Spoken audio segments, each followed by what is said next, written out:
ನನ್ಗೆ ಬೈತಾ ಇದೀಯಾ? ಲಾಲ್ ಅವರೇ, ಸ್ವಲ್ಪ ಸಮಾಧಾನವಾಗಿರಿ. ರಾಮಚಂದ್ರಯ್ಯ, ಆ ಮಹಾತಾಯಿ ಹೋಗಿ ನಿನ್ನ ಸಾಲ ತೀರಿಸಿದ್ಲು ಅಂತ ತಿಳ್ಕೊಬೇಡ. ಸತ್ತು ನಿನ್ನ ಗೌರವ ಮರ್ಯಾದೆ ಉಳಿಸಿದ್ಲು ಅಂತ ತಿಳ್ಕೊ.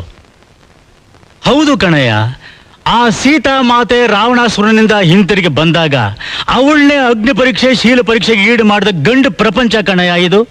ನಿನ್ನ ಹೆಂಡತಿ 10 ದಿವಸಗಳ ಕಾಲ ಆ ರೌಡಿಗಳ ಜೊತೆಯಲ್ಲಿ ಇದ್ದು ಹಿಂತಿರುಗಿ ಬಂದಿದ್ದಿದ್ರೆ ಈ ಸಮಾಜದ ಜನ ಆಕೆನ ಪತಿತೆ ಕುಲಟೆ ಅಂತ ಹೀಯಾಳಿಸಿ ಅವಮಾನ ಮಾಡಿ ಪ್ರತಿನಿತ್ಯ ಸಾಯಿಸ್ತಾ ಇದ್ರು. ಈ ಅಪನಿಂದೆ ಕ್ಯಾನ್ಸರ್ನ ಹಾಗೆ ನಿಮ್ಮಿಬ್ಬರನ್ನು ಬದುಕಿರೋವರೆಗೂ ಕಿತ್ತು ತಿನ್ನೋದು. ಆ ಪರಿಸ್ಥಿತಿಲಿ ನಿಮ್ ಮುಂದೆ ಬರ್ಲಾರ್ದೆ ಹೋದೆ. ಅಕಸ್ಮಾತ್ ಬಂದ್ರೆ ಸಾಲ ತೀರ್ಸೋಕ್ಕಾಗಲ್ಲ.